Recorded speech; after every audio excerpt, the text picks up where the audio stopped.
तो गाइस मैं हूं आयुष और आप देख रहे हैं रेसल इंडिया। स्वागत है आपका आज की इस वीडियो में जिसमें हम एक और सीरीज को वापस लेके आ गए हैं। टॉप 10 इज नाउ बैक और आप लोग बिल्कुल एक्साइटेड हो जाएं बिकॉज ये कुछ डिफरेंट भी है, कुछ अलग भी है। ऐसा टॉपिक मेरे दिमाग में आया, मैंने कहा ये तो भाई बनाना ही पड़ेगा, आप लोगों को मजा जरूर आएगा क्योंकि हम रेट करने वाले हैं लास्ट 10 ईयर्स की रेसलमेनिया के बेस्ट मैचेस को और उन्हें भी टॉप 10 में कि कौन सा मेरा फेवरेट है और कौन सा मेरा सबसे कम फेवरेट है, लेकिन सारे बेस्ट मैचेस हैं। तो मैंने रेसलमेनिया 30 से 39 तक हर पे पर व्यू के अपना बेस्ट मैच पिक किया, तो वो आपको पता लग जाएगा कि लास्ट 10 रेसलमेनिया के मेरे बेस्ट मैचेस कौन से हैं। लेकिन फिर उन 10 को भी मैंने 10 to 1 रैंक करा कि उन बेस्ट ऑफ बेस्ट में से भी नंबर 1 कौन सा है। तो बेसिकली आपको इस वीडियो में पता लगने वाला है कि मेरा लास्ट के 10 साल रेसलमेनिया के जो हैं फ्रॉम 30 to 39 उनमें नंबर 1 मेरा बेस्ट मैच कौन सा है। थोड़े स्पॉइलर तो थंबनेल में देने थे, वो आपको मिल गए, सॉरी फॉर दैट। लेकिन मैं चाहता हूं आप लोग जाएं भाई नीचे कमेंट्स में और आप लोग अपने बेस्ट मैचेस पिक करें लास्ट 10 रेसलमेनिया में और उनको रैंक करें फ्रॉम 10 to 1।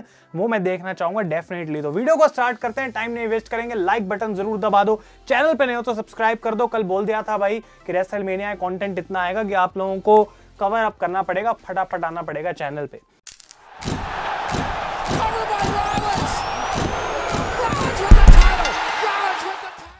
नंबर 10 से स्टार्ट करेंगे और मैंने पिक करा है यहां पे रेसलमेनिया 34 का मैच, जो कि है Charlotte Flair versus Asuka submission से, जहां पे शार्लेट ने हराया था आस्का को for the SmackDown women's championship. अब ये क्यों इतना खास मैच था? इसलिए खास था बिकॉज उस टाइम पे आस्का की अनडिफीटेड स्ट्रीक चल रही थी, ऐसा लग नहीं रहा था उनको कोई भी हरा पाएगा। और ये उसी वेन्यू में मैच हो रहा था, मर्सिडीज बेंज सुपरडोम में, जहां पे अंडरटेकर की भी स्ट्रीक तोड़ी गई थी कुछ साल पहले। तो इसलिए आइकॉनिक था काफी रीजंस की वजह से। ना ही सिर्फ इतना, ये मैच अपने आप में बहुत कमाल का था और इसकी वजह से आता है नंबर 10 पे Charlotte versus Asuka from WrestleMania 34। Number 9 की बात करते हैं और ये भी आई थिंक आप लोग शायद पिक ना कर पाए कि आप लोगों का रेसलमेनिया 32 का बेस्ट मैच था या फिर नहीं, आई डोंट नो। लेकिन मेरा बेस्ट मैच इस पेपर व्यू का था the intercontinental title ladder match, जहां जैक राइडर ने डिफीट करा केविन ओवेंस को, जो कि चैंपियन थे, with Dolph Ziggler, the Miz, Sami Zayn, Sin Cara and stardust. अभी भी मुझे याद आता है, आई थिंक ओपनर था उस शो का ये, और क्या कमाल 4 चांद लगा दिए थे। एक लेवल सेट कर दिया था इस मैच ने कि आज पेपर व्यू में क्या हमें देखने को मिलेगा। ओवरऑल रेसलमेनिया 32 की मैं बात नहीं करूंगा बिकॉज आप लोग जानते हैं, हमने सुना है कई बार, उसको मैंने यहाँ पे थोड़ा क्रिटिसाइज करा है इस चैनल पे पेपर व्यू को। लेकिन स्टारडस्ट है यहाँ पे सबसे बड़ी बात तो ये है, और वो डस्टी रोड्स की वो येलो डॉट्स वाली जो लैडर है उसको लेके आते हैं, स्पेशली उनके लिए बनी होती है, जिसमें डायमंड्स या कुछ लगे थे। पावर बॉम्ब्स लगाए जा रहे हैं लैडर्स के थ्रू। सिन कारा को फेंका जाता है थ्रू अ लैडर, जिस लैडर पे स्टार डस्ट पड़े थे। केविन ओवेंस और सैमी ज़ेन की उस समय फ्यूड भी चल रही थी, तो ये राइवल्स एक दूसरे को टेक आउट करते हैं। और फाइनली जो सबसे बड़ी मोमेंट थी वो थी जैक राइडर की मोमेंट। मैच के बाद उनके फादर उनके साथ आके सेलिब्रेट करते हैं और फाइनली ऐसा लग रहा था कि WWE ने जैक राइडर को वो चीज दे दी है जो वो इतने टाइम से डिजर्व करते हैं। बिकॉज वो you know it, who knew it कि ये मोमेंट WWE उनको देगी। ये बहुत बड़ा सरप्राइज भी था। नंबर 8 की तरफ हम चलते हैं तो यहाँ पे आता है मेरा रेसलमेनिया 33 और रेसलमेनिया 33 का मेरा फेवरेट मैच था Seth Rollins versus triple H, जहां पे ऑफिशियली सेथ रॉलिंस बन गए थे किंग्सलेयर।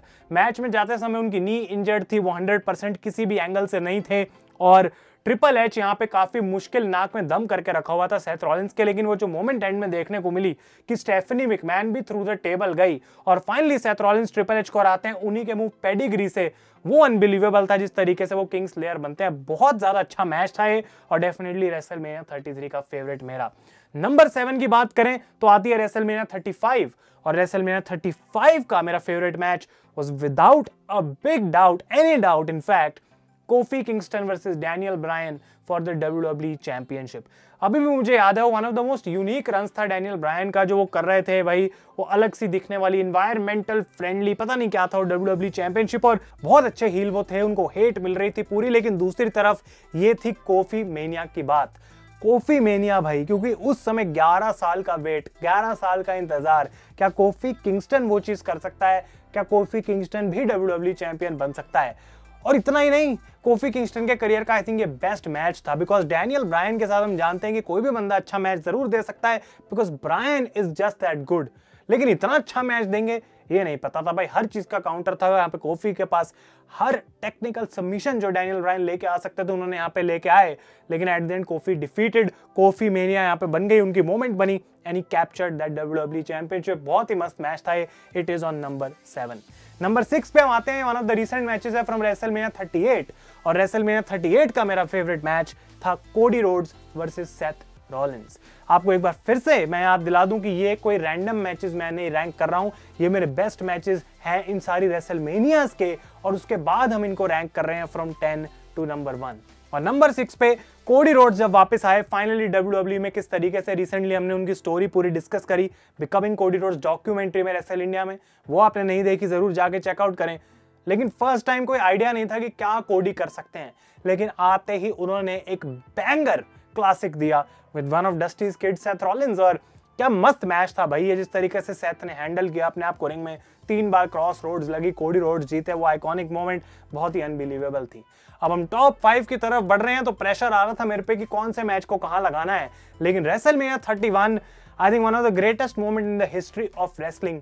Seth Rollins defeats Roman Reigns and Brock Lesnar, तो इस ट्रिपल थ्रेट मैच को मैं kind of Roman and Brock के साथ इंक्लूड कर रहा हूं पूरा एक ही मैच समझ के, और वो WWE चैंपियनशिप का जो मैच था वो आता है नंबर 5 पे, और विदाउट अ डाउट रेसलमेनिया 31 का ये बेस्ट मैच भी था। आई थिंक कि जिस तरीके से रेसलमेनिया 31 चल रही थी और चीजें बहुत अच्छी थी, उसका रिवाइंड भी हमने करा, अगर आप देखना चाहते हैं। Triple H, Sting, John Cena, Rusev, बहुत कुछ था उस शो पे। रॉक और triple H face to face आए थे, लेकिन आई थिंक इसका कोई मुकाबला ही नहीं है, और ये बात आप जानते हैं, कुछ ज्यादा बोलने की जरूरत नहीं है। Highest of the century and Seth Rollins भाई लिस्ट में चमक रहे हैं इस टाइम पे अगर देखा जाए।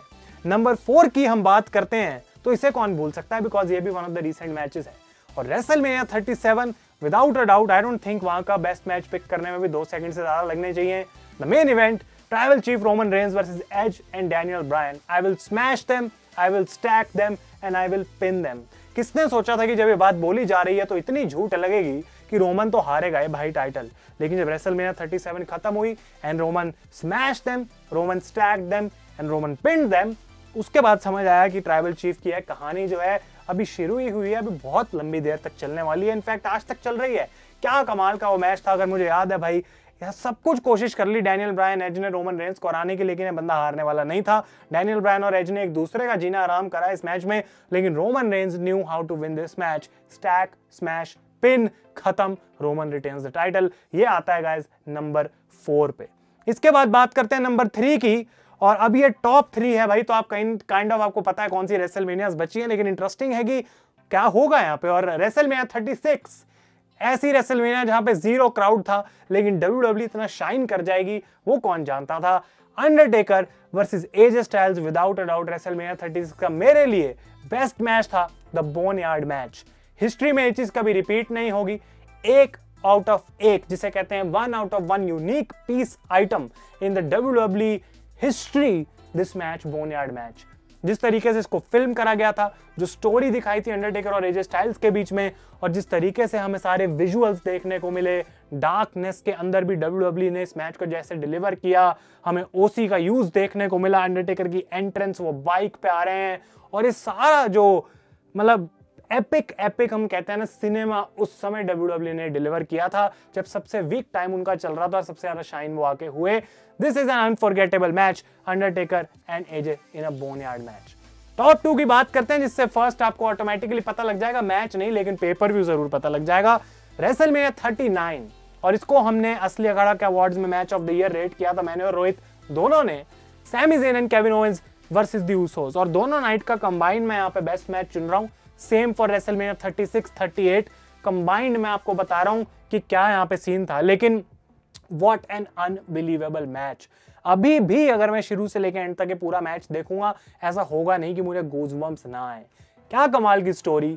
सैमी एंड केविन इतने टाइम बाद वापस आए सेम पेज पे और कैप्चर करते हैं रेसलमेनिया को मेन इवेंट करके the undisputed tag team titles, और उस की लॉन्गेस्ट टाइटल रेंज जो है हिस्ट्री की WWE की, उसको उन्होंने खत्म किया।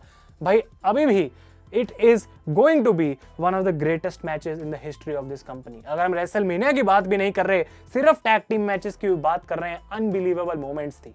लास्ट के सीन तक पता नहीं था कि कौन जीतेगा, क्या होगा, और ऊपर से मेन इवेंट, भाई व्हाट अ मैच। और रेसलमेनिया के लास्ट 10 इयर्स का नंबर 1 बेस्ट मैच जो मैंने देखा है, जो मेरे हिसाब से स्टोरी लाइन, मोमेंट और रेसलिंग और अपनी सीट से बाहर निकाल के तुम्हें आंखें तुम्हारी बिल्कुल स्क्रीन से चिपका दे, ऐसा ये मैच था। It was from WrestleMania 30 and I don't think कि आप लोगों को अब कोई दिक्कत होगी ये मैच गेस करने में। ऑब्वियसली हम बात कर रहे हैं मेन इवेंट की, and it was the miracle on the Bourbon street. Bryan Danielson या Daniel Bryan defeats Batista and Randy Orton to become the WWE world heavyweight champion, जहां सबमिशन से उन्होंने टैप आउट कराया बटिस्टा को। और भाई wow, yes movement finally became a reality. जो लोग देखना चाहते थे, वो वेव जो थी यस मूवमेंट की, आई डोंट थिंक उससे बेटर कोई बेबी फेस रन हो सकता है। उसके आसपास भी उससे ज्यादा उस लेवल पे कोई जा सकता है कि इतने लंबे पीरियड तक। आई नो कि कोडी अपने आप में एक बहुत बड़ा अच्छा रन है, लेकिन दैट वाज समथिंग एल्स। जिस तरीके से ब्रायन डैनियल्सन के पीछे लोग थे, ट्रिपल एच को हराया, रेसलमेनिया में मेन इवेंट में गए, इंजर्ड हुए, वापस आ रहे हैं, सारे ऑड्स उनके अगेंस्ट हैं, लेकिन still this man somehow makes everyone मतलब not believe in miracles. That's what Daniel Bryan did at WrestleMania. Miracles में विश्वास करवाना इस बंदे ने हमारा शुरू करा था। और रेसलमेनिया 30 में वो मोमेंट जब मर्सिडीज बेंज सुपरडोम में पटाखे बज रहे हैं और ये खड़े हैं अनाउंसर्स टेबल पे with both the titles on it's hands, भाई क्या मोमेंट थी वो। तो ये थे गाइस मेरे रेसलमेनिया के लास्ट 10 इयर्स के बेस्ट मैचेस, और उन बेस्ट मैचेस के भी टॉप 10। अगर आपको वीडियो पसंद आई है, जो कि आनी चाहिए भाई, लाइक करें जरूर, अपने ओपिनियंस बताएं नीचे कमेंट्स में, और ऐसी वीडियोस के आइडियाज आप सजेस्ट कर सकते हैं डेफिनेटली। तब तक के लिए thank you so much for watching, और टॉप 10 वीडियोस ऐसी आपको देखने को मिलती रहेंगी। तब तक के लिए मैं हूं आयुष, और आप देख रहे हैं रेसल इंडिया।